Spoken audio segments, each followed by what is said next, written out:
Hello and what's up, GSC Pokemon Challenges fam? How you guys doing? We are back, episode 3 of the Bugsy Minimum Battles series. We've already done Falkner, we got tons of Pokemon through that section, but now we have to find out, of the 165 that beat Falkner, how many get through Bugsy? And today we've got a nice set of challengers coming in. We've got a lot of Pokemon to check out in this one, and we're going to start off with the Nidos, right?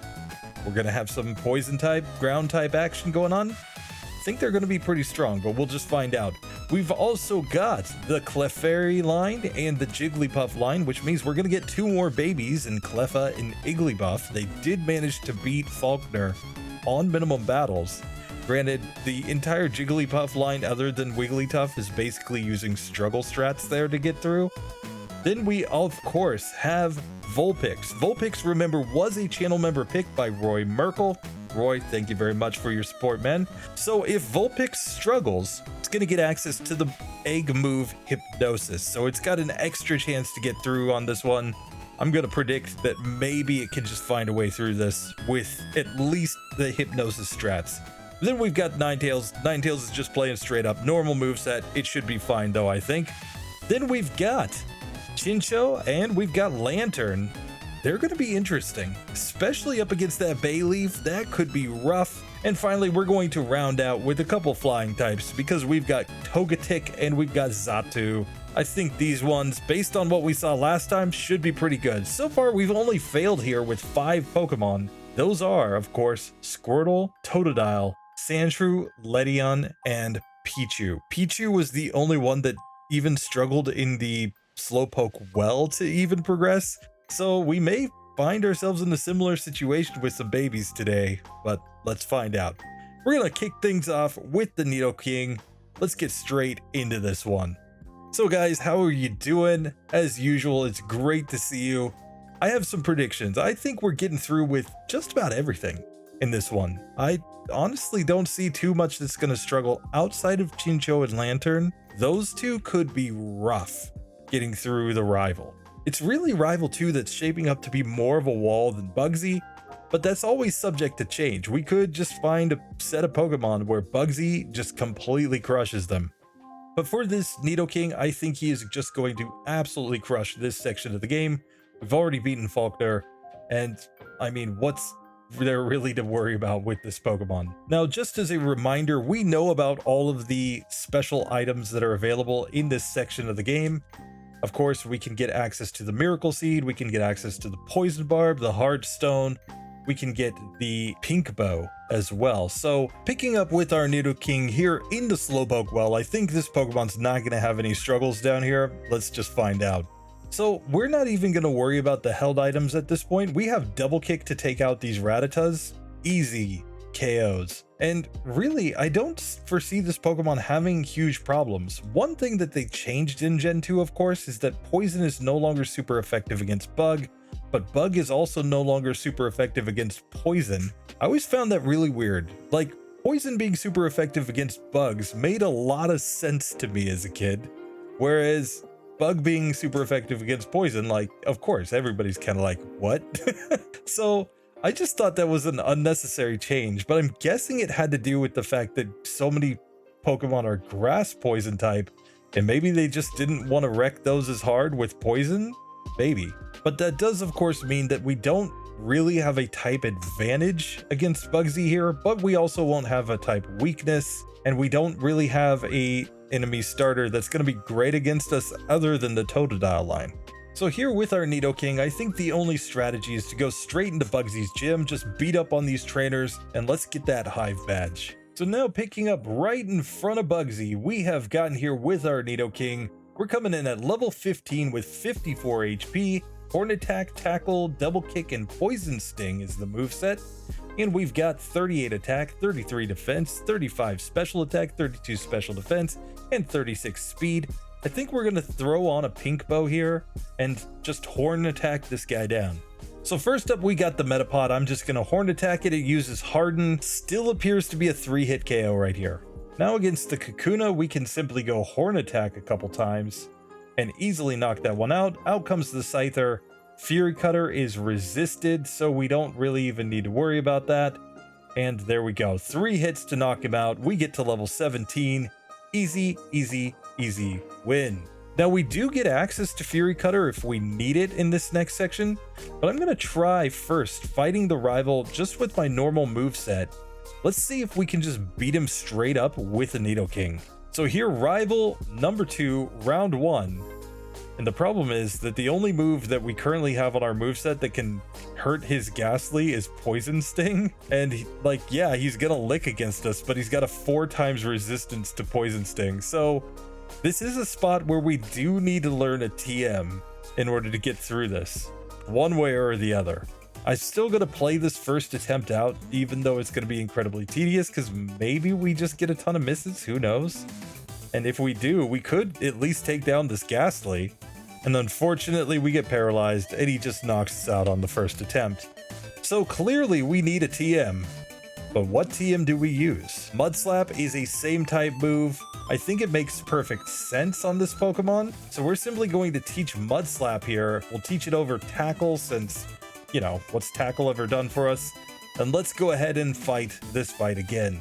So here with Mud Slap on the moveset, oh, just look at the destruction right there.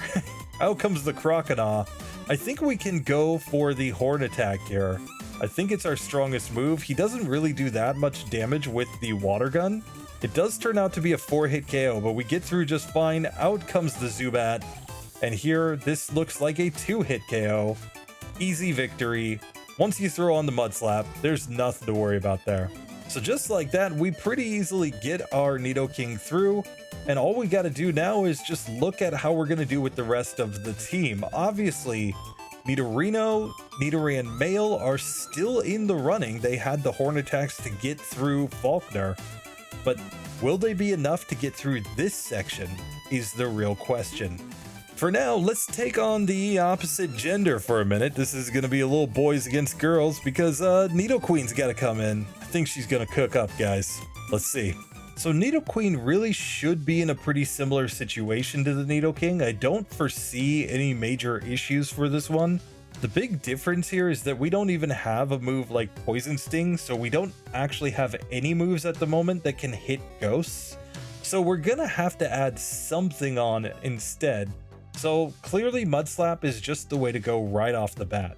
So right here, we're just going to immediately use the TM in order to learn Mud Slap, and we're just going to learn it the same as we did before over Tackle. And one thing that's clear here is that we're definitely not doing as much damage as Nidoking with our Nidoqueen here, but the fact that we had access to Mud Slap and Double Kick made this whole section pretty darn easy. Now we just have to make our way into Bugsy's gym, and hopefully we can clean up there, but we'll have to see how we actually stack up. So it is now Bugsy time, and Nidoqueen is coming in at level 15 with 57 HP. The pink bow is on. We've got Double Kick, Scratch, Tail Whip, and Mud Slap.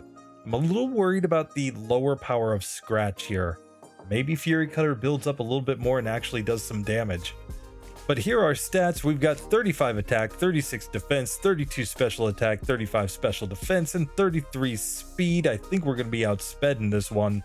But let's see if that even matters. So first things first, against Bugsy's team, we basically just have to go Scratch here against the Metapod. And it uses Tackle. That's not too scary. We can easily get through that one.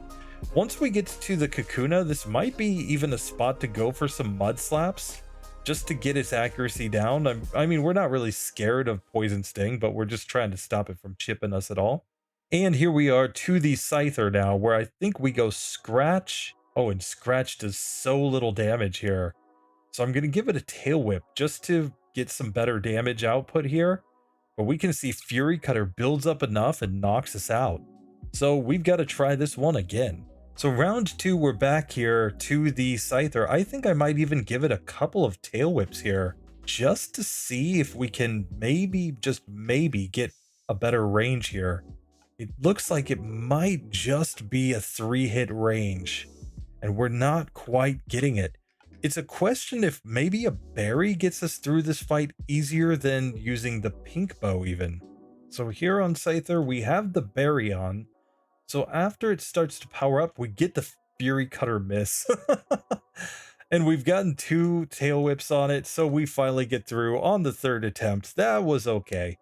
Yeah, I mean, it's not perfect, it's not super consistent, but it is possible.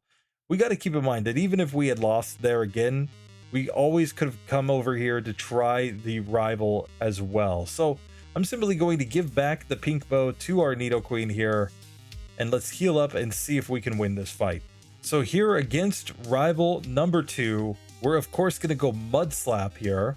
And it's not quite a one-hitter there, but, you know, as long as we can wake up eventually and hopefully use the Mud Slap, there we go. So we knock that one out. We can now take on the Croconaw, against whom we are going to Mud Slap once, and I guess Double Kick might be our better move. And we just can't get a Water Gun miss, so we just barely lose that fight. So here, round 2, we're going to go back into the Mud Slap. We get Spite, but that's perfectly fine, and this time we can actually use more Mud Slaps on the Croconaw, hoping to get its accuracy down. It goes Rage twice there, now Water Gun, but the fact that it went Rage and now Leer has me actually feeling a little bit more confident about this, because as we get its accuracy down, now I think we just double kick it. And finally, out comes the Zubat. We're just going to spam Scratch. We're not really scared of anything here. So Nidoqueen, 2 attempts, but it does manage to get through the rival. So small victory, I guess. But that range definitely wasn't as good as when we were dealing with Nidoking, and that does make me a little bit nervous. Like, of course, in the next section against Whitney, I think we're going to be just fine with the evolved Nidos. But I'm kind of wondering if Nidorina is going to get through here. And same for Nidorino and Nidoran Male, especially Nidoran Male. We don't have a type weakness against Rival 2 with those Pokemon though. It's because we gained the ground typing when we evolved that fight becomes a little bit tougher, but we'll just have to see how the unevolved forms go.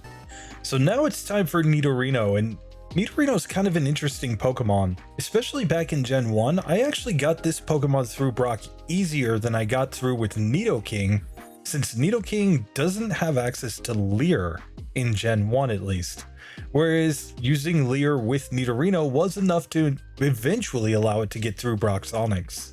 That being said, it still wasn't like a great Pokemon in Gen 1 for minimum battles, but maybe here in Gen 2 it's going to be a lot better. Now, one disadvantage that sticks out right away though, of course, is that it's not going to get Stab Mud Slap. But granted, we did need Mud Slap to get through Rival 2 with the Nidoking, so I'm just going to add it on right here and just use it throughout this entire section. So here in the Slowpoke well, we're just going to put on a Pink Bow and hopefully just destroy all of these trainers. So here, just by beating the Rat Boy, we managed to get access to Double Kick, which we can just add on over Tackle. It should be a pretty good upgrade just for good coverage, especially as we get into the next section against Whitney. I think we're going to need that move. Now, I'm pretty much just going to limit my commentary of these random trainers to situations where we either gain new moves that are relevant and might somehow impact the run, or in cases where we run into some unexpected difficulty or at least an interesting situation. Most of these Pokemon just seem to completely crush this section of the game though. So just like we expected, no difficulties, we easily crushed the Slowpoke well. And it's on now to either Bugsy or Rival 2. I think I'll actually try Rival 2 since we have a no type weakness there. Let's just see how this goes. So first things first, against Rival 2, we're going to Mud Slap on this Ghastly. It's going to Lick us back, but Lick does barely anything. It misses a Hypnosis, perfectly fine. Now he's going to send out the Zubat next. We'll just Horn Attack this one. It's a 2-hit KO. And out comes the Croconaw, against whom we can Mud Slap a couple times just to lower its accuracy. Hopefully that just gives us some extra turns to get through this. I'll even Leer at it once just to be safe. And now let's go into the Horn Attacks, and we can see that that's really an easy fight because there's no type weakness. So very nice, we have made it through our rival with no problems. So here we can just go through this section, and technically like fire types could use this route in order to get access to Charcoal before they even take on Bugsy. Not that they would need it, Bugsy's going to be super easy for the fire types I think, but you know, it's always a possibility here. Still, we get through that, we can help the Charcoal Maker, and let's just now get into Bugsy's gym. So here we are right in front of Bugsy. Let's check the stats as we go into this one. We have a level 17 Nidorino with 54 HP. The pink bow is on. We've got Horn Attack, Leer, Double Kick, and Mud Slap. We've got 35 attack, 30 defense, 29 in both specials, and 33 speed. Let's just see if we crush him easily. I think this is going to be fine because it's not like Bug is super effective against poison in Gen 2 at least. So here, first things first, he leads off with the Metapod. We're just going to go the Horn attacks here. He goes Harden, but it's still going to be a 3-hit KO there. No problem. Out comes the Kakuna. We resist everything here, so this is just fine. Another 3-hit KO. And finally, he sends out the Scyther. We're just going to go all in on the Horn attack here. But this one is looking like maybe a 4-hit KO here. He's building up the Fury Cutter. It's just not quite enough, and we do win on the first attempt. So just like that, we've gotten to level 18, easy win, and Nidorino joins the pass column. I'm going to be really interested to see if Nidorina can repeat this though, because Nidorina doesn't get as strong of moves to use in this section, and it might just not be strong enough to get through, especially since we saw that Fury Cutter. Like one more turn would have knocked out our Nidorino. But there's only one way to find out, so let's test it out. So fortunately, as a poison type, Nidorina also doesn't have any trouble here in the Slowpoke well, though we will add on the move Mud Slap right here before we take on the final Coughing. It's just one of those things where, yet again, if we've seen the strategy from the evolved form, we may as well just use it with the unevolved form as well. So here we're just going to take this guy out easily and make our way on to either Rival 2 or Bugsy. Now, based on our results with Nidorino, I think it's probably best to go up against Rival 2 with this one, since Mud Slap will help out a lot there and we don't have any type weakness, but let's see how this goes. So here we're getting licked down, we're nearly down to half health already. This is not looking great. He misses the Hypnosis there though, and we get a move on. He's going to send out the Zubat second. Scratch does about half, so if we can land one more, we will get through this. But now we're confused and we lose the first attempt. So let's see if we can get better luck and maybe not get Hypnosis every time from this Ghastly. Hypnosis is only 60% accurate after all. So this time we do get through Ghastly with better HP as the Zubat comes out, and we get confused again, but maybe if we can avoid hitting ourselves in confusion, this will be okay. So now we're on to Croconaw, but we are slower and we're on fairly low health. So here I am using the Mud Slaps, just trying to get better ranges here, and he knocks me out. So I think I'm going to take on the random trainers in Bugsy's gym just because that Rival 2 fight isn't looking that good so far. So with those fights under our belt, we do get to a slightly higher level, so let's retry the Rival now. So now coming in at level 15, we get Spite to miss turn 1, we hit the Mud Slap, but it's still looking like a 3-hit KO on Ghastly, no matter what we do. Now out comes the Zubat, but we've got much better HP. It still is looking like a 3 or even 4-hit KO here to get through this Zubat though. And the confusion plus the bites is doing a lot of damage, so we're already on fairly low health coming into Croconaw. It's just going to 2-shot us to knock us out. Let's try this again though, because we were outspeeding the Croconaw now. Let's see if this could possibly be enough. And here with Paralysis and Confusion, we lose on the Zubat on the second attempt. So this still isn't looking super consistent. We finally on the third attempt get to Croconaw with decent HP remaining, but we are confused. And we're just hitting ourselves in confusion so much that we lose. Oh, that's ridiculous. So we finally make it on attempt number 5, back to the Croconaw without Paralysis or Confusion. Let's see if we can make this one work. He uses Rage first. We're gonna go into the Mud Slaps here. Just try to get his accuracy down as much as we can, while still chipping him down a bit. And here with the Scratches, I think we're gonna finally get through on this one. Unless he critical hits, he does not, and there we go. So we finally get through and get to level 17, but that was not consistent at all. And Nidorina is definitely showing that it's not quite as good as Nidorino, at least at this point in the game. But with that being said, we can now take on Bugsy, so let's get into that fight. But first, a quick look at the stats. We're coming in with a level 17 Nidorino with 57 HP. Our moveset is Scratch, Growl, Mud Slap, and Double Kick, we've got 32 attack, 34 defense, 29 in both specials, and 30 speed. So we should outspeed and be just fine, I think, against the Cocoons, but man, that Scyther, if it builds up Fury Cutter, could be a problem. So here we are, round 1 on Bugsy. We're gonna go Scratch, and this is looking like a 4-hit KO before he uses Harden. Now we're gonna move on to the Kakuna, which can use Harden first, and of course Poison Sting is not going to do any damage, but it still takes plenty of turns to get through that one. And here we are finally at the Scyther with its Fury Cutter, and we're really not doing that much damage. We get a critical hit right there, but one more Fury Cutter if it hit would have knocked us out, but he missed the Fury Cutter. Now we can go for Quick Attack though and still get the victory against us, and that was with a crit on that Scyther. So here we're going to try again with a berry just to see if maybe a heal in the middle of that fight against the Scyther could help us out. But this probably is impossible, is at least my impression right now. Obviously, without the pink bow on, we have a much weaker Scratch here. And the Scyther, we can try to growl at it, I guess, to lower its attack. And just see if that does anything for us. Here, another growl as we heal up. But we're clearly just not doing very much damage. So the other strategy that we can try is to go for Growl on the Scyther with the pink bow on. Maybe the heal isn't important and maybe it's just about lowering his attack stat. So here, round 3, we've got the pink bow back on and we're just going to scratch this one down.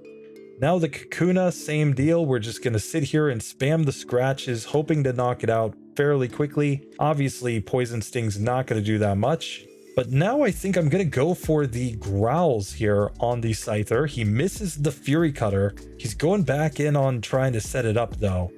So here we're just going to set up all the growls that we can and now start scratching him.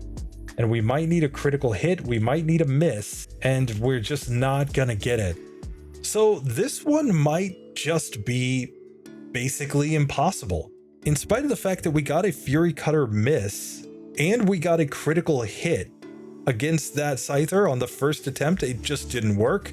And even trying out some growl strats didn't really seem to do that much for us. So one way or another, we're just not strong enough. We're not dealing enough damage to get through that fight.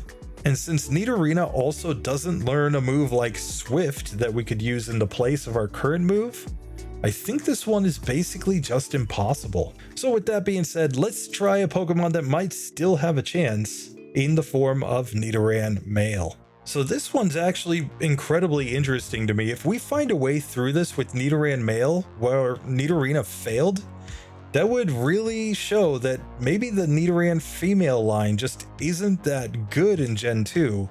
In Gen 1, it's actually reasonably solid, but the difference in attack power is what's making the difference, I think, here.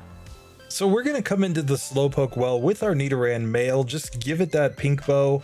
We're obviously going to be spamming mostly Horn Attack in here. Let's just see how this goes. So it is looking like a 2-hitter on these Rattatas, even with a Nidoran Male.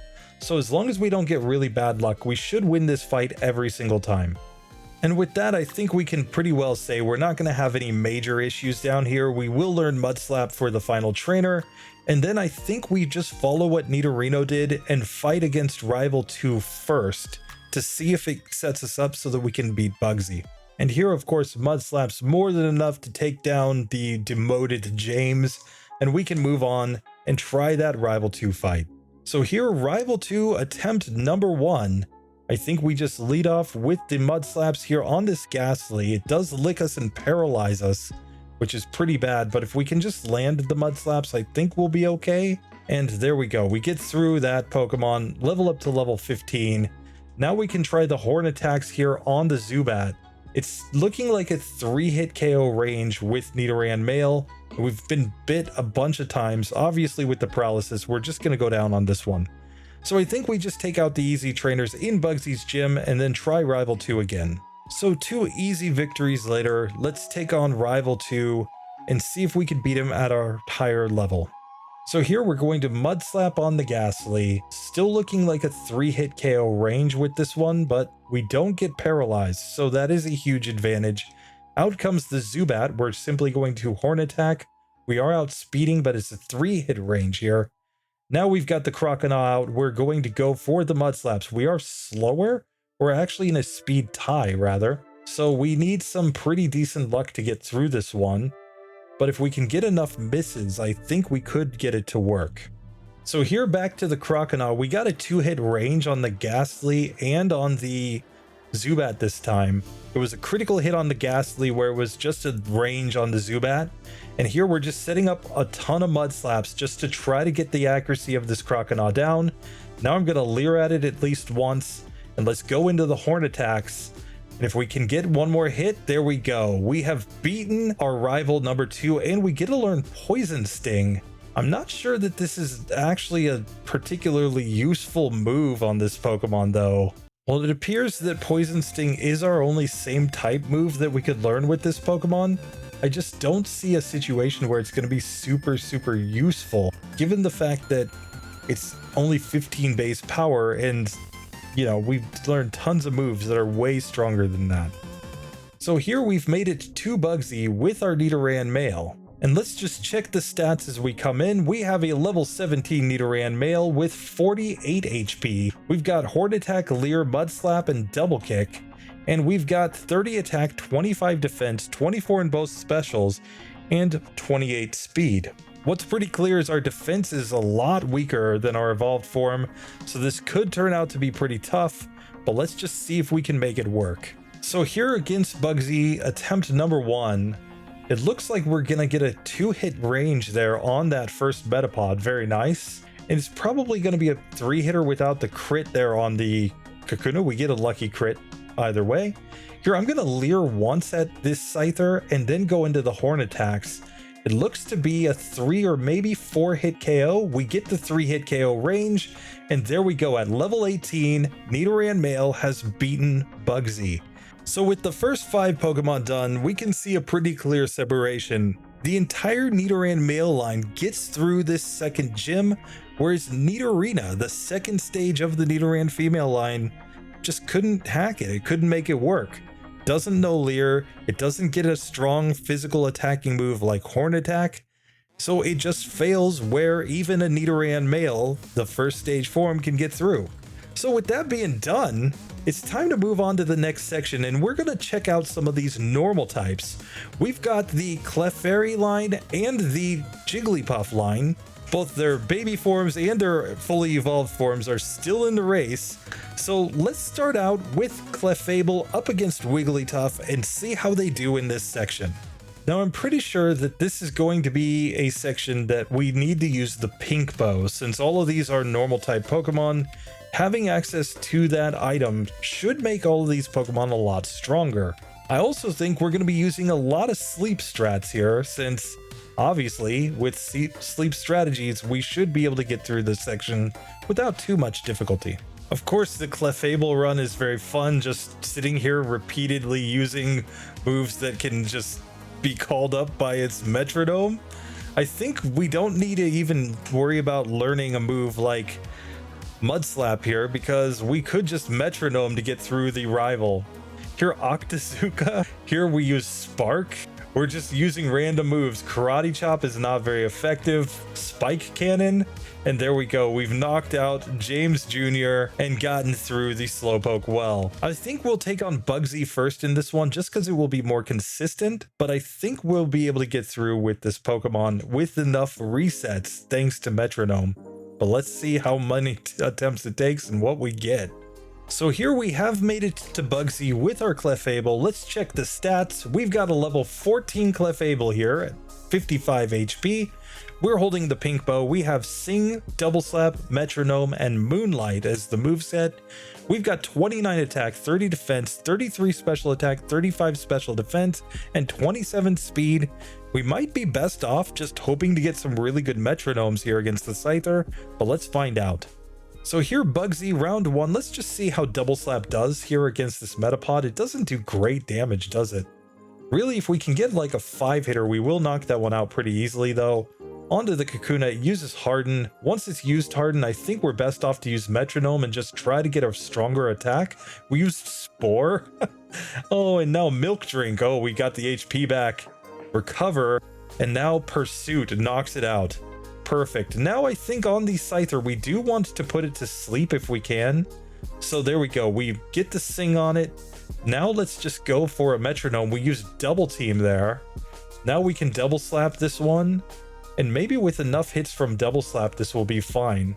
Not entirely sure. He misses a quick attack thanks to the Double Team. And we do get through on the first attempt against Bugsy. Now we're going to have to use the Metronomes against Rival 2's Ghastly.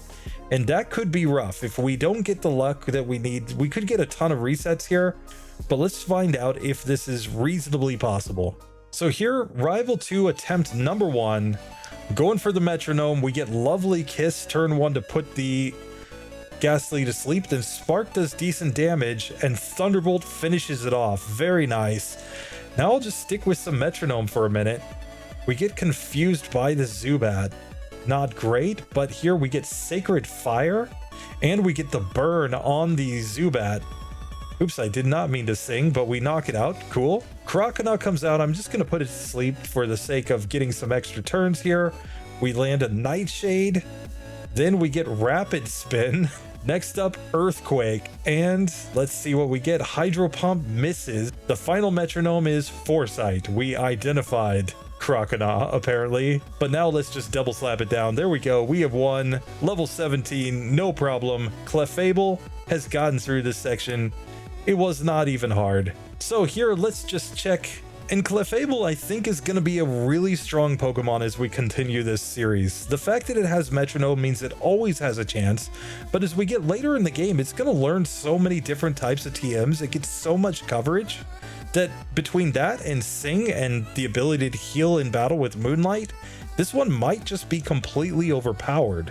We'll just have to find out, but for now, let's check out Wigglytuff.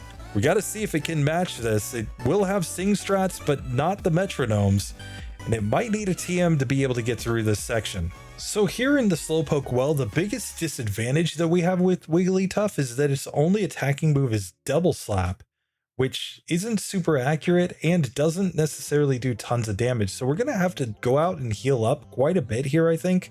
We're probably better off to even just learn Mud Slap while we're in here. That being said, I'll actually put off the Mud Slap until at least when we get through Bugsy, because it's possible that our other moves could be useful at that point. Let's just find out though. And just like that, we do manage to get through all the Rocket Grunts, no problem, and we can get the free heal and get out of here from Kurt. So this is one that I think we have to go into Bugsy's gym first, because we don't have a way to hit Ghastly anyway on Rival 2's team. So let's see if we can get through this section reasonably well. So here in front of Bugsy with our Wigglytuff, we're level 14, we have 68 HP. We know Mud Slap, Sing, Defense Curl, and Disable. Disable could be useful here if it enables us to, for example, disable Fury Cutter as it's getting built up. We might just have a chance to get through a fight then. Here we also have 29 attack, 22 defense, 31 special attack, 24 special defense, and 22 speed. We're not going to outspeed too much, but I think we can outspeed the Cocoons. Let's just see how this goes. So here against Bugsy attempt number 1, we're just going to go for the double slaps on this Metapod. It takes 2 turns to knock it out. Here Kakuna hits us with a Poison Sting, and poison could be an issue here. So we probably actually need to put that Pokemon to sleep if we're going to have any decent shot here. Now we get to the Scyther. I am going to use the Sing strat on it, just trying to get it to hopefully not be able to hit me.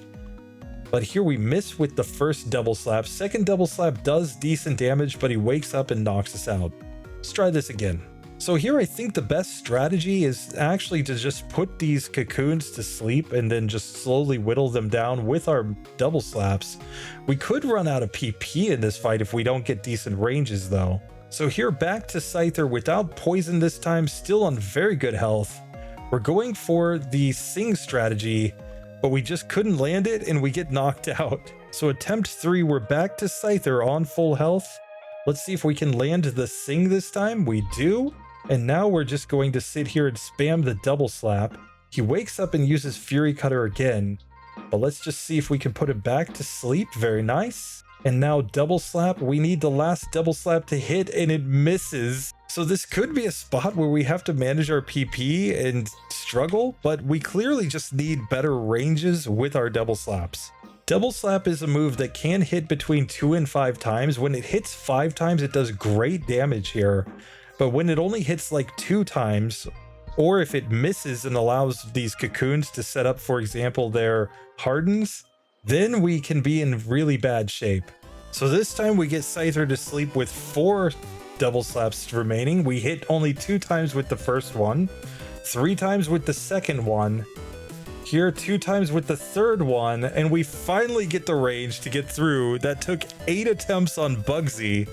That was not consistent at all, but hey, we got through finally with Wigglytuff. Now what I think we do is we replace, I think we're going to replace Disable with Mud Slap, because while Disable is more useful in Gen 2 than it was in Gen 1, it's not that great. It's still only 55% accurate. And if we're going to use a low accuracy move to try to get an advantage, I think that probably Sing is a better overall option than the Disable strats. So here, let's try Rival 2 attempt number 1. Let's see how this goes. So first things first, we're going to Mud Slap here on this Ghastly. It's a 2-hit KO to knock it out. Very nice. Now we can go into Sing strategies here on the Zubat and just start double slapping this one down. And it just takes 2 double slaps, so very nice. Out comes a Croconaw. Uses Rage. We're just going to put it to sleep here. I'm even going to use a Defense Curl just to discourage him from using Rage as much. And maybe with some accuracy drops, we can just get through this one. But now let's double slap him. We are building his Rage quite a bit, but he misses Rage there. We just need to land a hit. And I think there we go. So we get through with the Wigglytuff, and it's far less consistent than Clefable. Clefable was able to use Metronome in order to get a lot of coverage, which just made it so much better in this section. I know people kind of just laugh about Metronome strats because they're not consistent in any way, shape, or form, but the possibility of being able to get through a fight on minimum battles is just so huge when you have that move. When you take that off and you just have something like double slap, it's absolutely terrible. But we did get through with our Wigglytuff. Now let's look at the base forms from Gen 1, of course, Clefairy and Jigglypuff. Let's just see how they go. So Clefairy comes in knowing Pound, Growl, Encore, and Sing, a very different moveset than its evolved form. But fortunately, Pound is a lot more consistent here since it is a 40 base power same type move, and we've got the Pink Bow on to enable us to do more damage. But it's not a guaranteed situation. We can actually be knocked out by these Rattatas here just because we don't have enough HP and defense. So we're probably going to have to go Sing strats here, even in the Slowpoke well, in order to consistently get through these fights. So sure enough, we get through all the rockets without too much difficulty, and after beating the Coughing, we actually get the chance to learn Double Slap. I'm going to learn this move, I think, over Growl. I think this might be the best way to go. Now I think Clefairy needs as many levels as it can get in order to get through either of these main trainers, so we're just going to come in and fight all these randos in Bugsy's gym first, and then we can take on our actual bosses. Now since we don't have any moves that can currently hit Rival 2's Ghastly, let's go ahead and try Bugsy first. We're coming in at level 14 with 48 HP. We have Pound, Double Slap, Encore, and Sing as the moveset.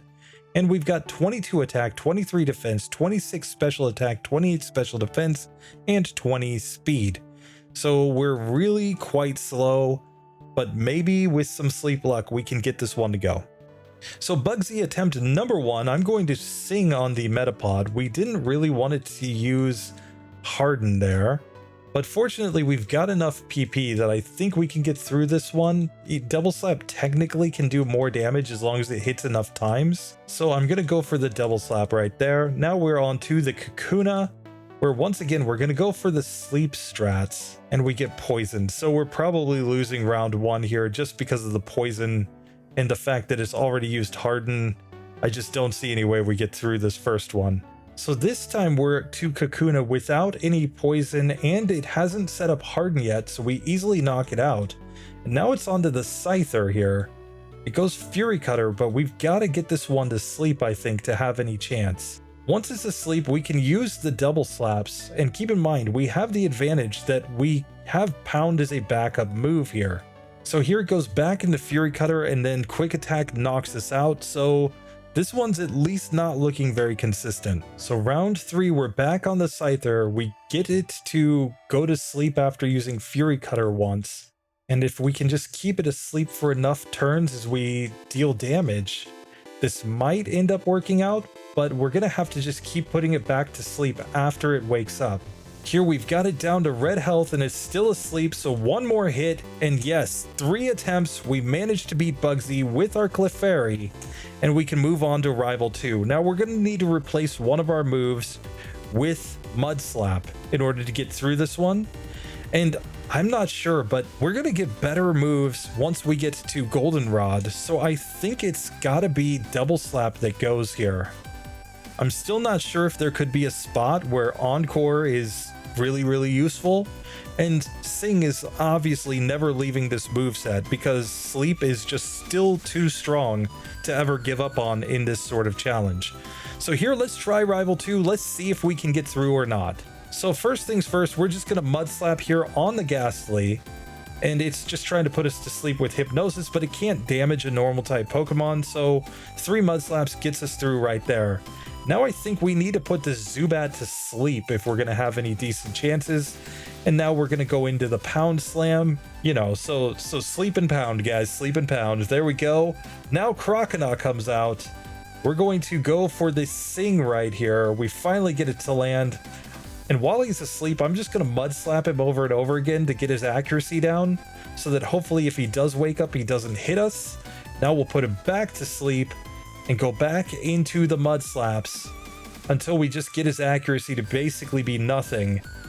And then we'll start pounding. And we just have to get enough turns in order to make this one work.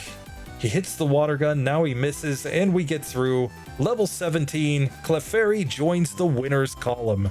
Very nice. So I'm definitely excited about the fact that Clefairy got through, but it didn't feel super consistent, and it's one of those where I'm going to be worried about this Pokemon going forward. That being said, it is going to get tons and tons of TMs. It's one of those normal types that just gets a massive move pool, and that could save it, at least for a while in this challenge. I think we're going to get through Whitney just with sleep strategies and maybe getting return in the next section, but we'll just have to see. Anyway, with that, we're going to now try our Jigglypuff and see if it can repeat the same results. It's got a massive HP stat, but not much defense, so it could be a mixed bag. Now, Jigglypuff was our original struggle strat Pokemon, just given the fact that it starts the game with no damaging moves, and so the only way it gets through is with struggle strats. Of course, once it levels up enough, it does get access to Pound and does have a way to damage opponents, so hopefully this next section is going to be a lot smoother. Regardless, since this was a struggle Pokemon on Falkner, we should look at this one as a little bit different than the others. It did not just legitimately beat Falkner straight up one-on-one. One other thing that I should note real quick while we're here is you're going to notice that the score on the right side of the overlay is showing optional battles as I fight. It has to do with the way that I had this programmed at this time in order to track optional battles. Basically, it adds all the trainers that I've already fought to a list and looks up on that list if they're there or not to determine whether or not I'm fighting them again. Because I could blackout grind against the same trainer, for example, in a full game solo run, and I would want to count those blackouts as extra optional battles since I'm getting more XP. I fixed that in the newest update, but I haven't put it on this version of the overlay just yet. So I'm going to get that fixed for the next episode. But for this one, just understand, it might show some optional battles in the scoring section on the right side, but that isn't actually any optional battles. These are still minimum battles, guys. Now, fortunately, Jigglypuff doesn't have any troubles with any of the lesser trainers in this section and manages to get here to Bugsy on minimum battles still. So level 14, 61 HP. We have Pound, Defense Curl, Sing, and Disable as we come into this fight. We should be a little more consistent with our damage output, given the fact that we have Pound and not Double Slap compared to our Wigglytuff. But we don't have a strong move by any means. We're just going to have to see if this works. We're coming in with 22 attack, 15 defense, 22 special attack, 17 special defense, and only 15 speed. We're cocoon tier speed here. We might not be able to outspeed anything, but let's find out. So we're actually in a speed tie here with the Metapod. And we can see it managed to get off a Harden. We get a nice critical hit there, and we do knock it out onto the Kakuna, who outspeeds against our Jigglypuff. And now we just have to hope that we can sing and get through this one. This one could turn out to be pretty terrible as we get poisoned right there. And here the issue is that because we have really high HP, poison just does a lot of damage. And so I don't see any way we're getting through this first attempt. Even with the level up right there, Fury Cutter and Poison is going to be enough to knock us out in one turn against the Scyther. We need to get much better luck, but because we don't outspeed, we can't guarantee that we're going to put these Pokemon to sleep. And so they can just start setting up Harden and make it really hard for us to get through. So this time on attempt number 3, we get to Scyther without Poison. Let's see if we can make this one work now. If we can just manage to land the Sing. The problem here is that Pound does very little damage, so we've gotten one critical hit so far, but we're going to have to get pretty lucky here. We survive a quick attack, so with sleep and a critical hit, it was enough to get through the Scyther there. That was pretty lucky, I'm just going to say. But hey, Jigglypuff moves on. Oh, that's stupid. Come on, Jigglypuff. Come on. Come on. Little puff drop. What are we talking about here? Here, let's go ahead and add a Mud Slap on here, just so that we have some way to get through this next fight. And I think, once again, we have to add this over Disable, because we want to keep Defense Curl, because we can go a rollout Defense Curl strat later on, and, you know, maybe it just helps us get through, and Sing is too good. So yeah, we're just going to add Mud Slap right here in order to try to take out rival number 2. So here, rival number 2, attempt number 1, we get put to sleep. Now, we can't be damaged here. It can only use Spite and Hypnosis against us. Lick will do nothing. And since we haven't attacked yet, it can't really even use Spite. So here, we're going to knock this one out in 3 hits. Oh, and I didn't heal. Rip. I just realized now that I didn't heal coming into the fight. Let's try this again. So here, round number 2 against the rival. We're just going to spam the Mud Slap and hope that we manage to knock this one out in 3 hits. Very nice. There we go. Now we can move on to the Zubat with actual HP. And here we can go for the Sing. And now I guess we just take this one to Pound Town, you know. But here we're hitting ourselves in confusion an awful lot. So we do knock it out, get to the Crocodile, but not much HP left. Water Gun did really good damage.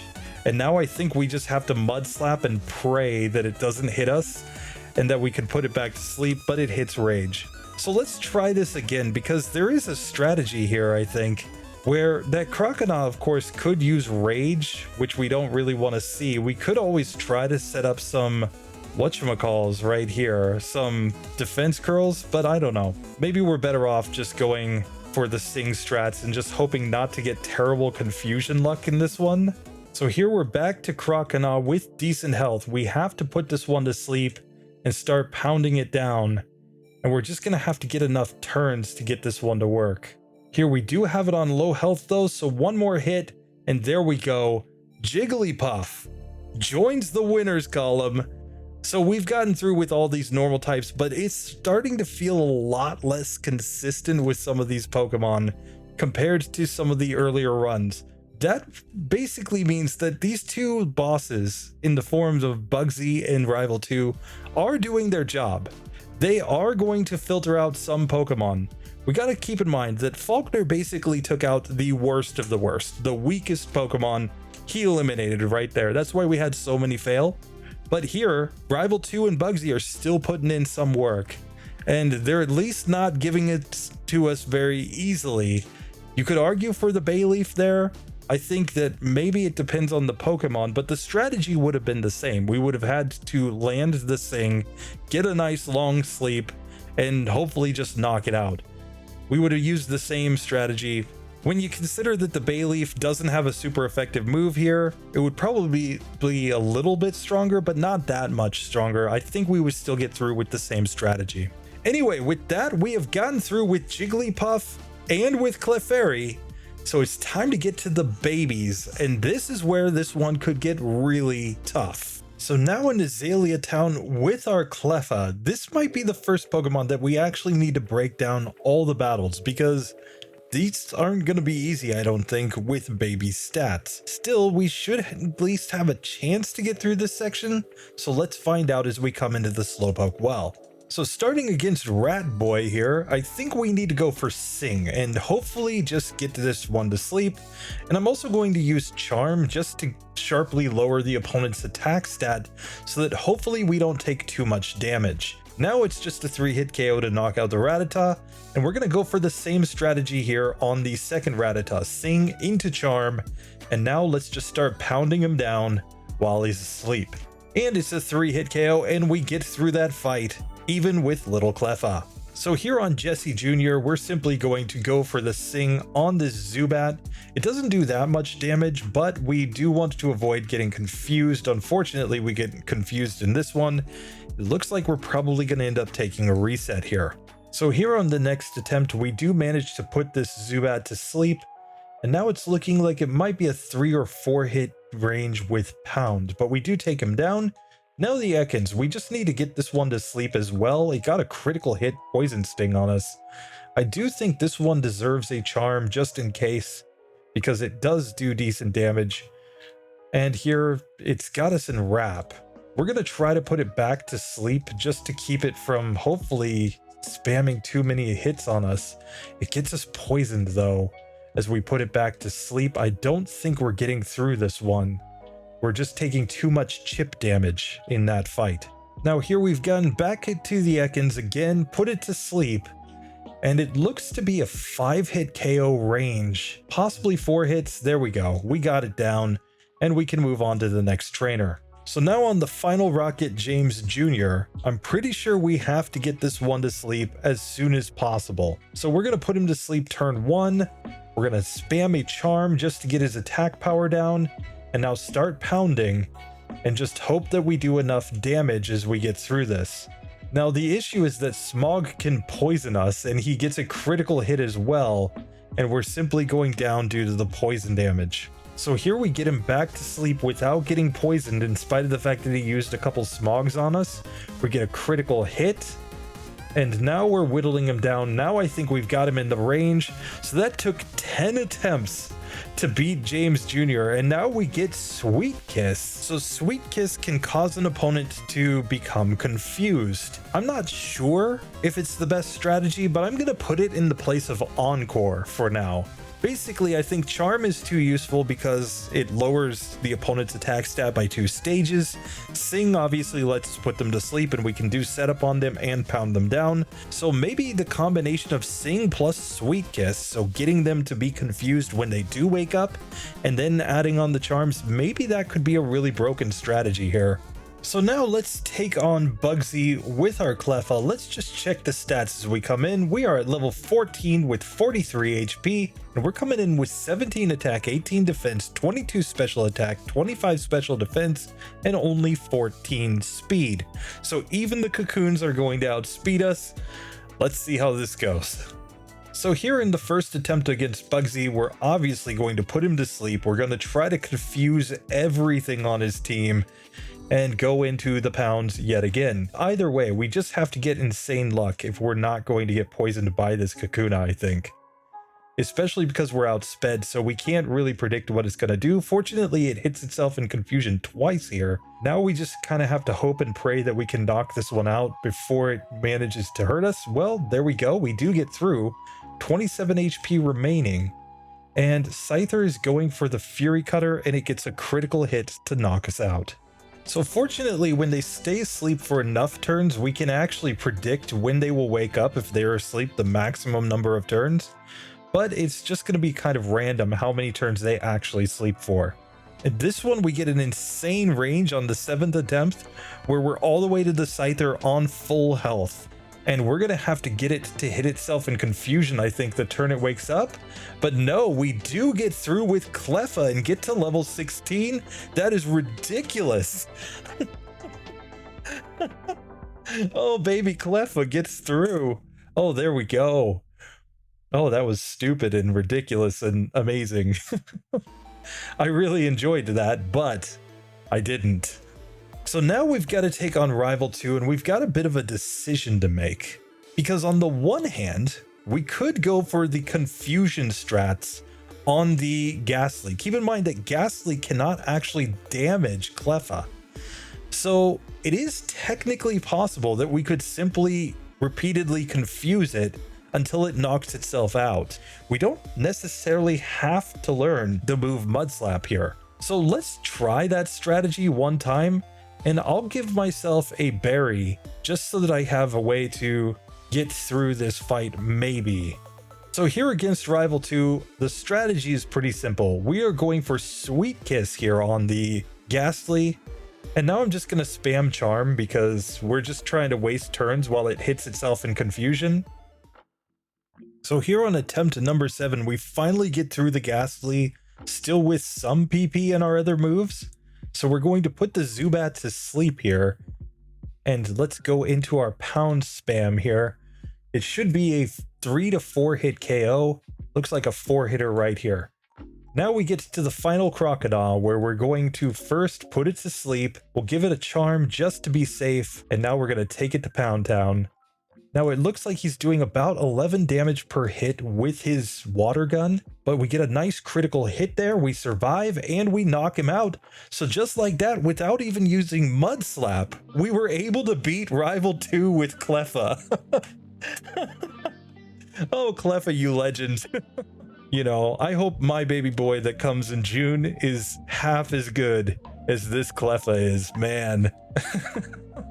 Legendary Cleffa. Cleffa might just beat the whole game. I don't know, guys. Cleffa might just be the one. Oh, this is ridiculous. So here, let's save the game, and it's time to take on this section with Igglybuff. Now, it's important to note the big difference between Cleffa and Igglybuff is that Igglybuff had to use struggle strats in order to get through the first gym, whereas Cleffa did not. Cleffa legit beat the first gym and now has legit beaten the second gym and Rival 2 by just using ridiculous strategies. So Cleffa is kind of in its own tier amongst baby Pokemon right now. It is probably the best baby. I'm just gonna say that right now. Obviously Pichu and Tyrogue have gotten wrecked already. I'm just saying, I want to get a Cleffa doll for my baby now. Does anybody know if Amazon or something is selling a Cleffa doll? If so, comment down below and let me know. I can see it now. My baby's starting Pokemon is the Pokemon that was originally planned to be one of the mascots of the franchise, but in baby form. So here we go. It's time for Igglybuff to get its chance to come in here and fight against these rockets. Let's see how it goes. And Igglybuff's real disadvantage here is that we're just slow, so we don't get the opportunity to do anything first to this coughing. And I'm not sure, maybe the Poison Cure Berry is the way to go on this fight. Of course, he can go Tackle as well. We get the Tackle this time, and we can give him a Charm. And Charm's better here because of the fact that he's only one Pokemon in this fight rather than a team. If it's a team, we would prefer the Defense Curls. If it's only one Pokemon, we prefer the Charms in order to just get his attack power down. He wakes up, but we put him back to sleep, and now we can go right back to Pound Town on him. And we just need like 1 or 2 more hits. We get poisoned right there, but we heal it up. And there we go. We finally get through that fight. So the Poison Cure Berry is probably the way to go in that fight. So with that being done, we're going to take on the Bugsy's gym first. I think this is the best strategy. Just get as many levels as we can before we take on either of these main boss fights. So here we've made it to Bugsy. Let's just check our stats before we actually try this fight for the first time. Igglybuff is coming in at level 14 with 54 HP. We've got Sing, Sweet Kiss, Defense Curl, and Pound. And we've got 18 attack, 14 defense, 21 special attack, 15 special defense, and 14 speed. we're going to be outsped by that Kakuna. And that makes me think we need to go for the Poison Cure Berry strat. Let's just see if that works. So let's try this fight with the Poison Cure Berry on. And the whole idea, of course, is going to be to put Metapod to sleep. And I think this is where we set up our defense curls. We just want to take as little damage as possible from these Pokemon. Now we've gotten to the Kakuna, who is the scary Pokemon here. We want to put it to sleep. We want to then Sweet Kiss it. And we've already set up defense curl, so we're just going to go straight into the pounds. It has used Harden once, which is not ideal, but at least we should be able to get some ranges here to knock this one out. It hits itself in Confusion once as we put it back to sleep, and 2 pounds knocks it out from there. Now it's time for Scyther, whom we are going to immediately sing on. Let's Sweet Kiss it. We just want this one to be confused so that when it does wake up, it has a chance to hit itself in Confusion, which buys us potentially another turn to knock it out. It's going to wake up right here because that's the end of the range of times that it can be asleep, up to 7 turns. So that's why we use Sing again there. And now we're just going to go to Pound and hopefully knock this one out before it wakes up. And there we go. We've done it with Igglybuff. Only 2 attempts. Really not that bad to get through that fight. And so now it's time for Rival 2, and we're going to pretty much repeat the strategy that we used with our Cleffa. We're just going to start off by Sweet Kissing here, and we don't really care if it uses up the PP of our defense curl by using Spite over and over again, so we're just going to use defense curl on the turns that it's not hitting itself in Confusion. One more hit in Confusion will get through the Ghastly. There we go. Here on the first attempt, we've already gotten through Ghastly. We got flinched one time by the Zubat, which was kind of bad. We're trying to put this one to sleep so that then we can hopefully also give it a Sweet Kiss, and now just take it to Pound Town, where this should be a 4-hit KO, but we got a crit. Very nice. Now Crocona's out. We're going to put this Pokemon to sleep if we can. Let's also Sweet Kiss it since we still have the PP to do so. And now we're just pounding away, guys. Pounding away at this Crocodile. It hits itself in Confusion right there. We're going to try to put this one back to sleep as it snapped out of Confusion as well. So sleep and Sweet Kiss, and it still lands the Water Gun to knock us out on the first attempt. So here on attempt number 8, we once again get through that Ghastly. We immediately put the Zubat to sleep, and with a Sweet Kiss on, it's now confused, and we can go into our pounds again. Here, this looks like a 4-hit KO. We're to the Crocodile on full health. Now, Water Gun did massive damage, 17 damage there, my goodness. But here we do put it to sleep. We're going to start our pounds now. It's confused and asleep, so we just need to land enough hits. It hits itself in Confusion there, and I think we can survive 2 more hits as long as it doesn't crit, and there we go. Igglybuff, another baby through. Like I said, it's not as impressive as Cleffa because it did struggle on the Falkner section. Oh, we got an ambulance outside. That ambulance is coming for Rival 2 and Bugsy because they're getting beat up by babies. I don't know if that picked up on the microphone or not, but yeah, there was just an ambulance, you know, the Japanese one that sounds like people, people, people. It just came to save them from getting wrecked. So there we go. We have gotten through this section. I'm impressed. I'm impressed by these 2 baby Pokemon. They're actually legit. At least through 2 gyms, they're legit. I'm rambling. Let's just look at the results so far. So just like that, through Rival 2 and Bugsy, Igglybuff and Cleffa keep the dream alive for babies. Pichu got wrecked, but you know, these 2, they're good to go.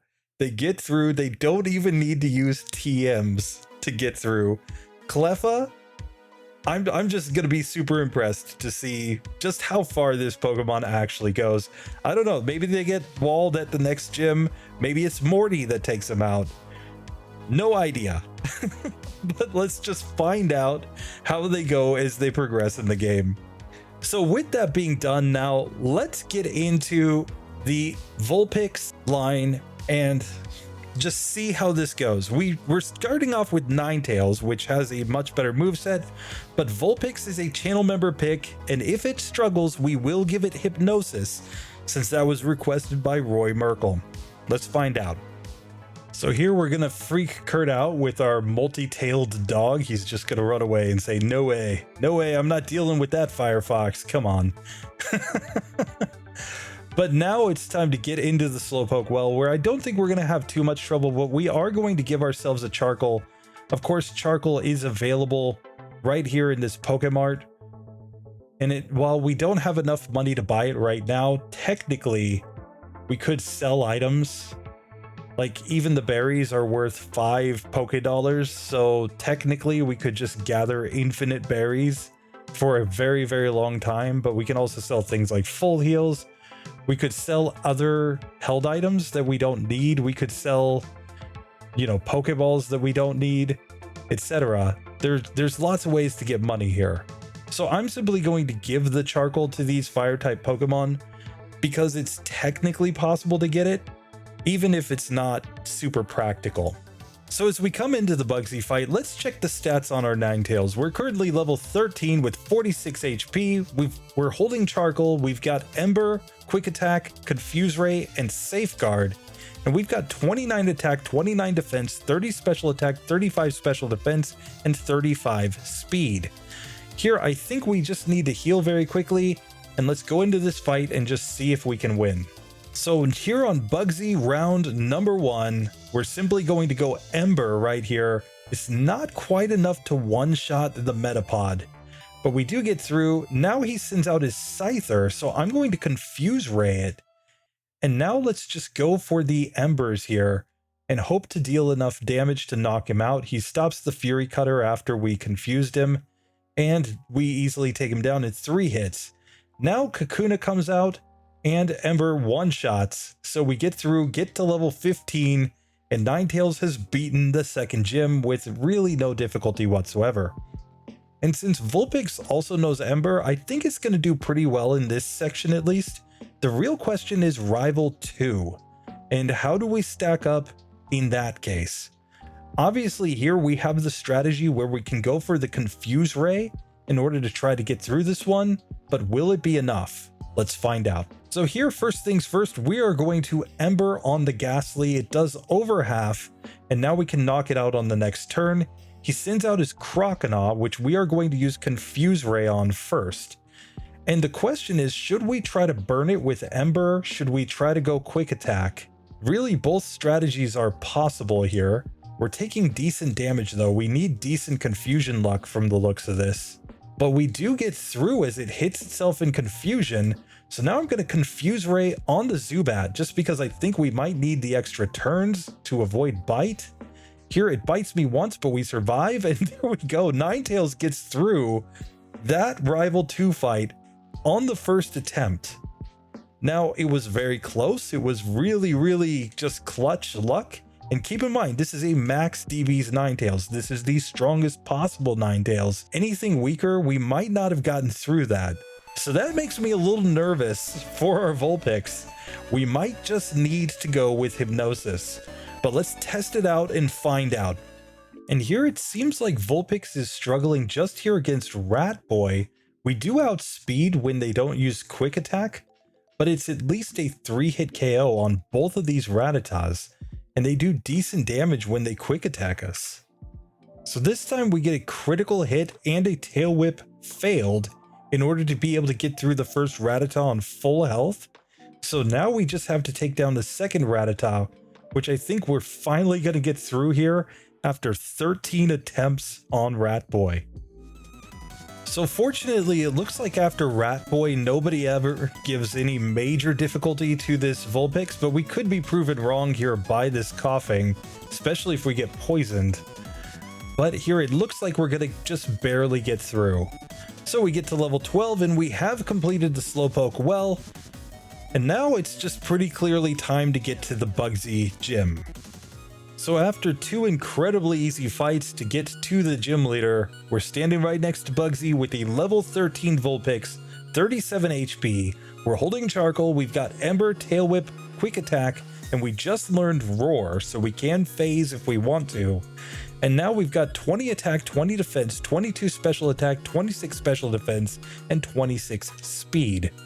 Let's just see if this is enough for this Bugsy fight. So here, first attempt against Bugsy, we're just going to go Ember here on the first Metapod. It uses Harden, but that doesn't mean anything in this fight.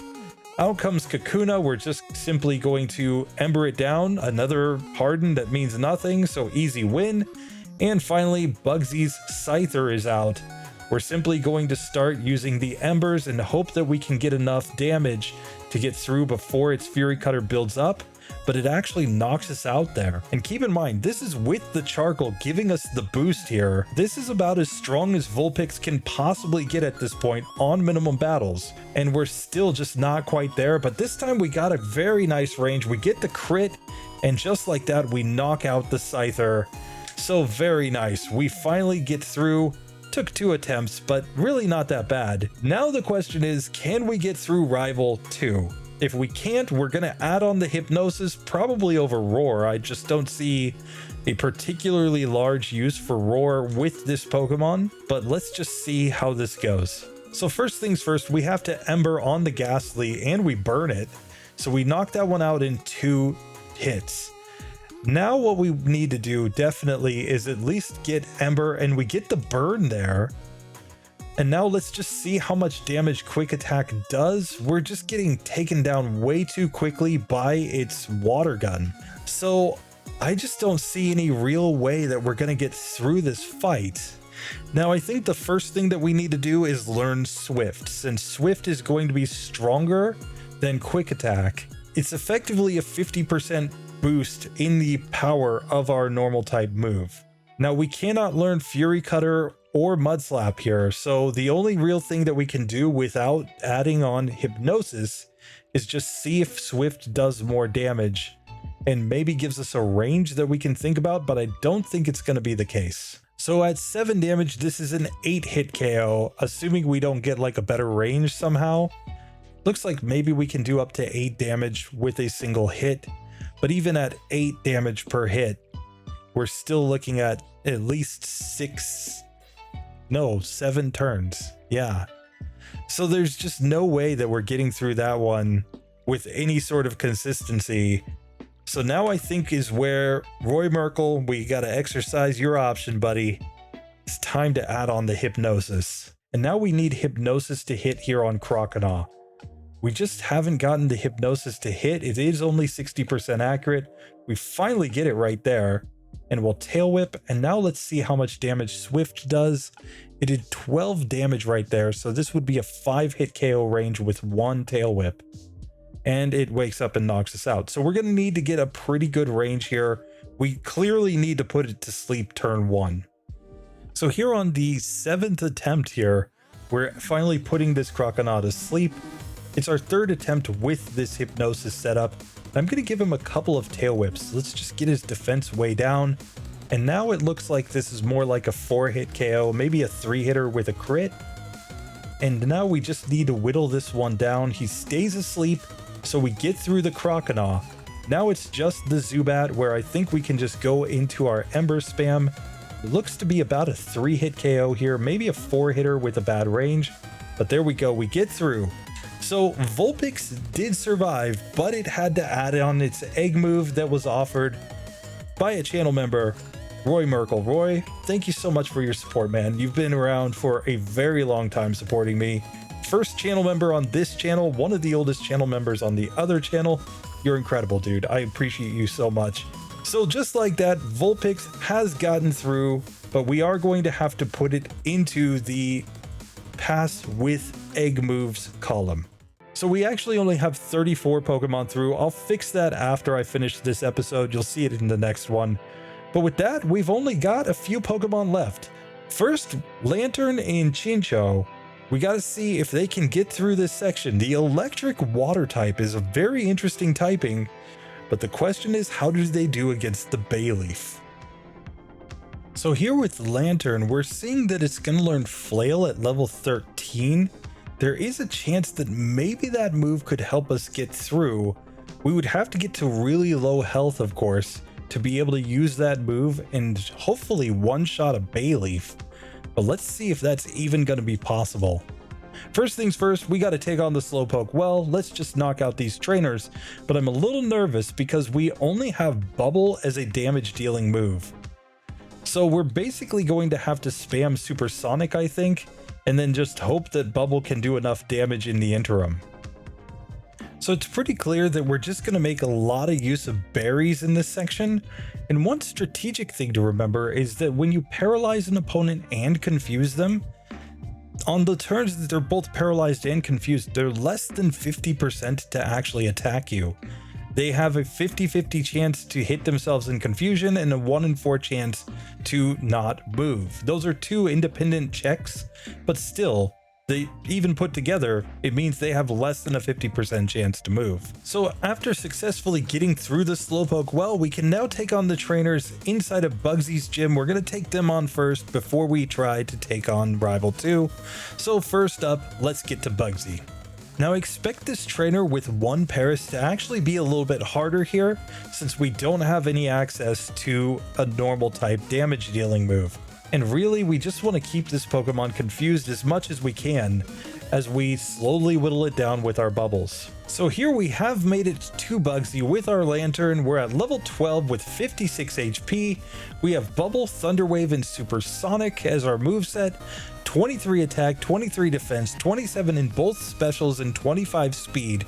We're going to give a berry here just so that we can hopefully survive. Maybe we can get a better range somewhere. And we're just going to go for that paralysis, confusion luck, and then just try to knock these Pokemon out. So here, round 1, we're going to start off by just trying to confuse this Metapod if we can. Now that it's confused, we'll Thunder Wave it as well, just to reduce the number of turns that it can tackle us. And now we have to just go into the bubbles. They're not going to be very strong, but we get plenty of hits and confusion there. Very nice. And we knock out the first Metapod. And we might even have to go for a Poison Cure Berry strategy, just because of the fact that we're going to have a lot of turns against this Kakuna where it can poison us. Now we have finally learned Flail, so I'm going to try to use that move here. And it just didn't really do that much damage. Let's try this again. So here, attempt number 4, we're back to Scyther again without being poisoned. We're going to Thunder Wave it and now go into the Supersonic. We actually land Supersonic here as we heal with a berry, and we just need him to hopefully hit himself in confusion while we slowly just whittle him down with our bubbles. Now he's snapped out of confusion here, so we need to confuse him again, otherwise he could knock us out. And here he hits himself in confusion. We need one more turn. There we go. So 4 attempts. That was pretty lucky, honestly, to get through Bugsy, but that might just be the luck that we need. So here against Rival 2, we're going to start off by Thunder Waving his Ghastly to paralyze it. We're going to confuse it. And now we just have to go into the bubbles and hope that we deal enough damage here to knock this one out without getting paralyzed, ideally. Now the Bayleaf has come out. We're going to Thunder Wave it immediately and Supersonic. And now we're just hoping that we can do enough damage. I still think Flail's probably the better play here. Razor Leaf did a lot of damage there, so Flail should slowly but surely get stronger. And we are going to get through the Bayleaf on the first attempt. So out comes Zubat. Let's just see how much damage Flail is doing here. It's not great by any means, but it does get powered up there as we lost more HP, and we actually get through the Rival on the first attempt. So interestingly enough, Flail was enough to get through that fight. It wasn't super consistent, I don't think. I think if we reset a bunch of times that we'd have plenty of losses. Just situations where we couldn't get the same luck with paralysis and confusion. But hey, we'll take it. We've gotten through with our Lanturn. Now it's time to see if Chinchou has any shot whatsoever. So now we've brought Chinchou down to the Slowpoke well, where I don't think this is going to be a super consistent section, but I do think we can beat all these rockets. Let's find out. So we finally get through Rat Guy, but it took 14 attempts. It comes down to a few factors. Number one, Bubble is only 20 base power. Number two, even when you Thunder Wave the Rattatas, they know Quick Attack, so they can just move first anyway. And Supersonic just requires tons of luck to get through that one. So it's taken nearly 20 minutes, but we have managed to get all the way from Violet to just in front of Bugsy. Now we have to see if we can actually win this fight. We're coming in at level 12 with our Chinchou. We've got 44 HP. We've got Bubble, Thunder Wave, and Supersonic as the moveset. 18 attack, 18 defense, 22 special attack, 22 special defense, and 25 speed. We've got the ability to go for that confusion plus paralysis strat, but let's see if it will even work. We're going to give a berry here and just pray, basically. So here on attempt number 9, this is the best range we've gotten so far. We're to the Scyther with 40 HP remaining and with no poison. Let's just see if we can finally make this one work. We get the Thunder Wave right there. We confuse him. And now I'm going to go for the Bubble first, just to see if we can get the range here. And now he snaps out of confusion and goes for Quick Attack. We've got to confuse him again. And we're going for Flail, and he just Quick Attacks and knocks us out. This is not technically an impossible fight, but I do think that it's bad enough that it's worth disqualifying, just eliminating this Chinchou. Even the Metapod is doing 4 damage per hit to us. And by the time that we get to that final Scyther, it's doing at least 12 to 14 damage depending on the ranges in order to knock us out within just a few hits. The fact that it can use Quick Attack means that even when it's paralyzed, it can still move first. And Supersonic, while yes, we can land it 55% of the time, still needs tons and tons of turns of that Pokemon hitting itself in confusion for us to have any shot whatsoever. I just don't think the odds really line up. We're always going to have it snap out of confusion and then start attacking again at some point, and we just don't have the HP to get through that. Plus Flail, even when we use it on fairly low health, doesn't seem to do enough damage. So with that one being eliminated, we now only have 2 challengers remaining, Togetic and Xatu. And I think these two are going to be incredibly interesting. Of course, Togetic already knows Metronome.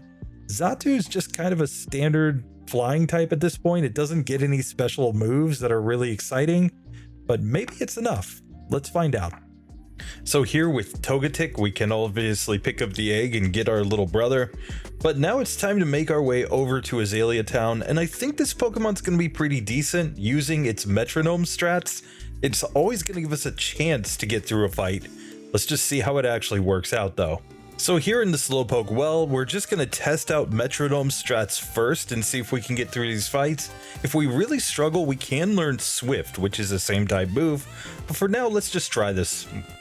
So here we've used Minimize to increase our evasion, and then we use Perish Song, which could be bad, and then Glare, and now finally Aurora Beam and Nightmare. But we're basically both gonna die because of the Perish Song. So it's just gonna be really hard to get through this section unless we get the right moves from our Metronome.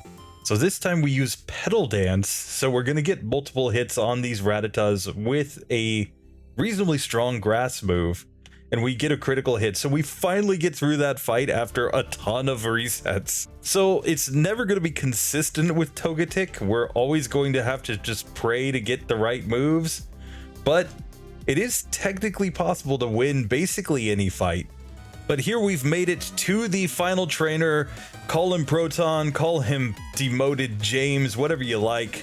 We're just going to spam the Metronomes and hope that we get the correct moves. We curse at this one. Now he goes Smog on us. But we're going to use the Twin Needle. Come on. Get a move. Toxic on the Coughing. Come on. And there's Sacred Fire. Okay.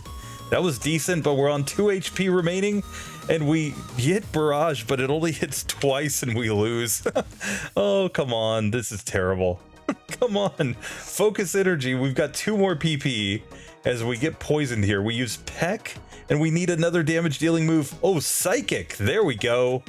So it takes a few attempts, but we get to level 13. We've completed the entire Rocket story here in the Slowpoke well. And now we just have to try to get some more levels, I think. We're going to take on the easy trainers inside of Bugsy's gym and then try to take on Bugsy himself. So checking the stats coming into this fight, we have a level 14 Togetic with 44 HP. We have Growl, Charm, and Metronome as the moveset. We have 21 attack, 33 defense, 32 special attack, 39 special defense, and 21 speed. I'm just going to give a berry here, and let's just see if this is enough to be able to get through this fight. So here, Bugsy attempt number 1. Against the Metapod, I use Sludge Bomb, and we poison it. Very nice. And we can just continue with the Metronome here and get a Rock Throw, so that's super effective and knocks it out. Now Kakuna comes out. We go for Spike Cannon and do over half health with a 5-hit Spike Cannon there. Now Vine Whip, which was not very good. And we get Thunder Wave, okay. And now Magnitude 6, very nice. So that does knock out the Kakuna. We get to level 16. And can we get a good move here? We use Conversion and then Barrier. And we heal up with the Berry there. Now Tri Attack, but we don't get any status off of it. Poison Powder misses, and we're out of PP. So that's already going to be a guaranteed reset.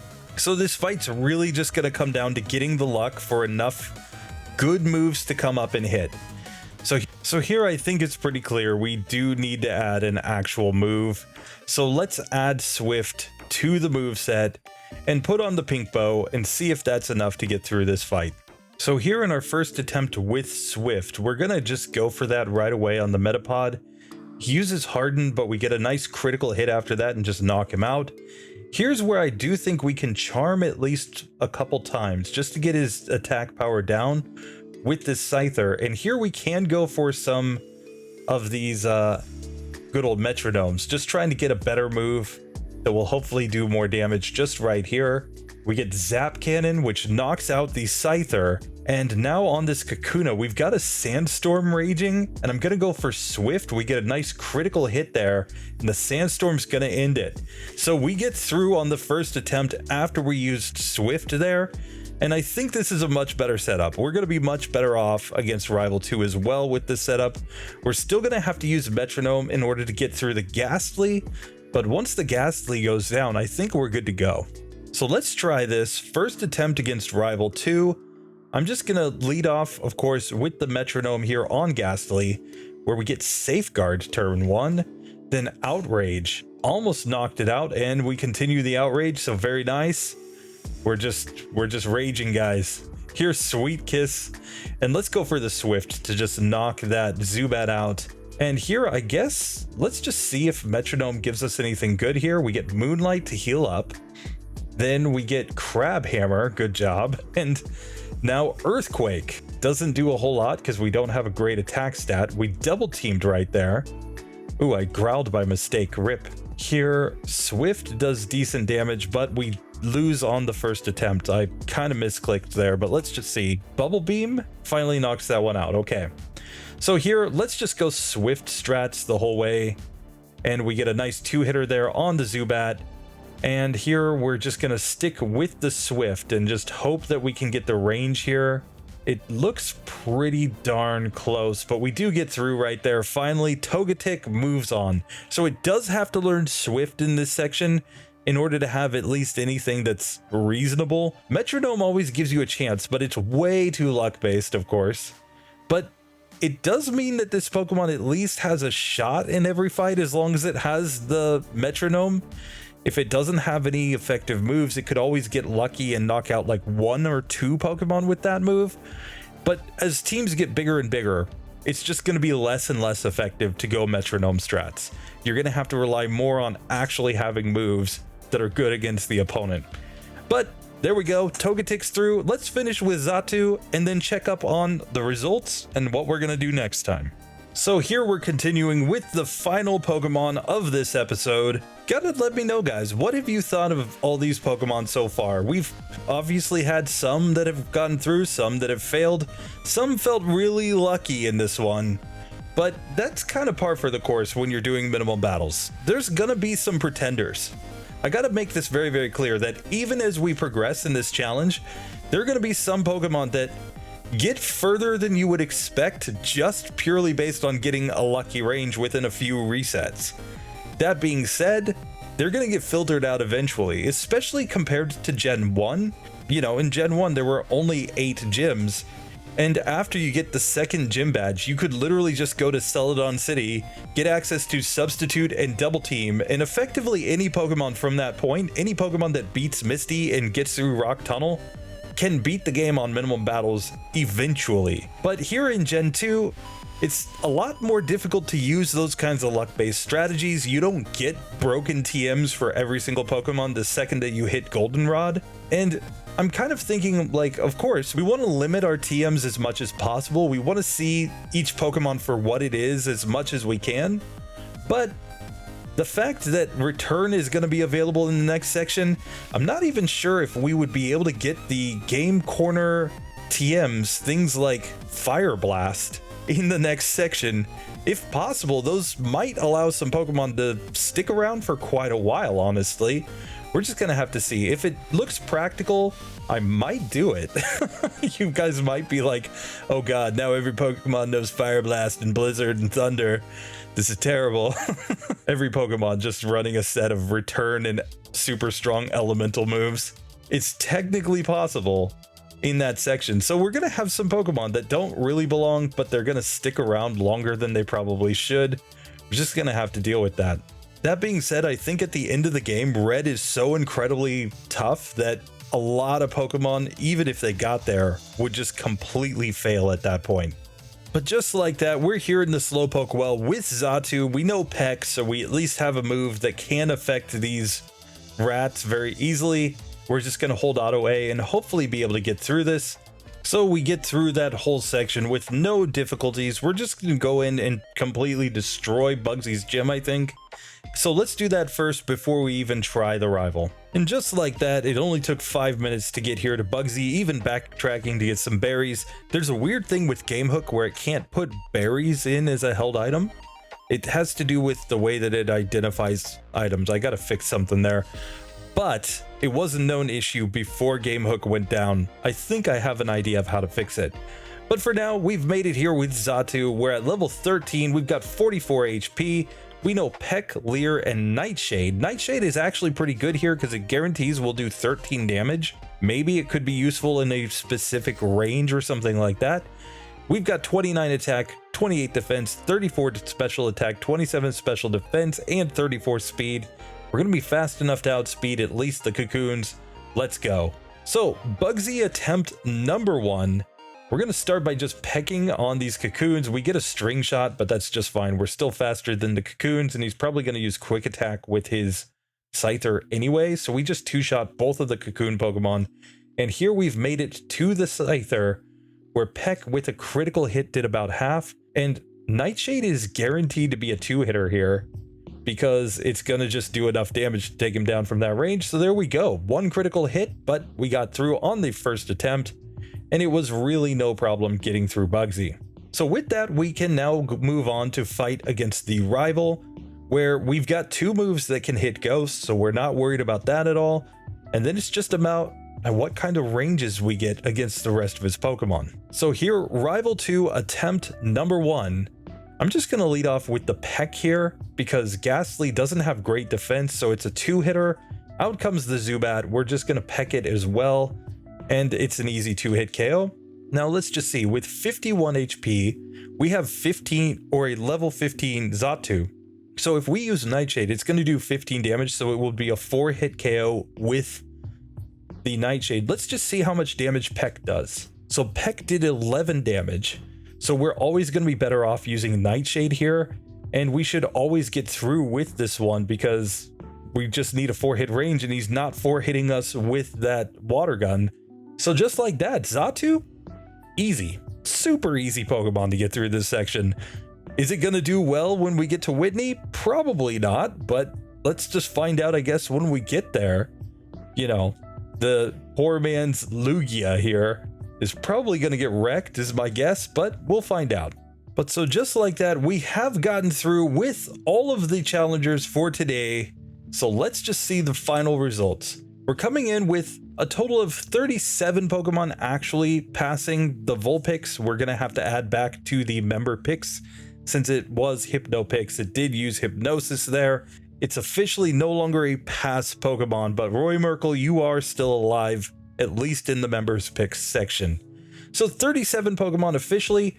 We're up to 7 Pokemon that have failed. And today's additions to the fail column, I think, kind of made sense. Nidorina, it's just about not having enough attack output to get through. And in the case of Chinchou, its stats and starting off with just Bubble just weren't enough to get through that second gym. They basically struggled to even get through the rockets in the Slowpoke well, so it's just kind of par for the course. But with that, let's check which Pokemon we're going to do next time. So next time, we're going to be coming back with a ton of challengers, but you're going to notice most of these are evolved Pokemon. In most cases, their unevolved forms completely failed on the Falkner section, so this is one of the things that we're going to find as we go through this challenge. First stage and second stage evolutions are going to start to fall off more and more, and it's going to be the final stage evolutions that really are progressing deep into the challenge. So here, what we can see is we're going to have Golbat, and of course its evolution Crobat coming in the next episode. We're also going to see Vileplume and Blossom come in, some grass types that might just have some serious troubles in this section. We are going to have the Dragon Psychic Pokemon that is Venomoth coming in the next section. It should just completely crush everything, because why wouldn't it? And then we're going to have Dugtrio, Persian, Golduck, Primeape, and then we're going to come with an unevolved Pokemon in Growlithe. Obviously, Arcanine is already in the pass column. We already did that as our test run earlier in the series for this section. So Growlithe is just going to get his chance to find out if he can match Daddy, get up there in that pass section. Next up, we're going to have the Mareep line. We're going to have Azumarill or Pika-Blue if you really want. Sudowoodo is coming in. Then we're going to have Jumpluff, Apom, and Quagsire. It's just a complete mixed bag of Pokemon coming in this next section. Now, if I were to make any predictions, I'm going to predict that absolutely Blossom is going to struggle here. I don't see any way that it gets through. I even think Vileplume might get wrecked in this next section. We're also going to have to keep an eye on normal types like Persian, since they're not going to have anything super great to use against Rival 2's Ghastly, and they're not going to get the same number of levels as some of these medium slow level up Pokemon that we've had up to this point. But I think it's pretty logical to bet that a lot of the other fully evolved Pokemon, or at least the final stage Pokemon, even if they don't evolve, are going to do pretty well. Apom, I think, is a beast. I think that Sudowoodo is going to do very well in this next section, and a Pokemon like Azumarill should do just fine here, I think. So I'm just going to place my early prediction that 1, 2, 3, 4, 5, 6, 7, 8, 9, 10, 11, 12, 13. I'm betting that 13 of 18 challengers get through on the next episode, but tell me what you think down in the comments. I always love to read them. Thank you guys so much for supporting the channel and watching. I'll see you in the next one. Later.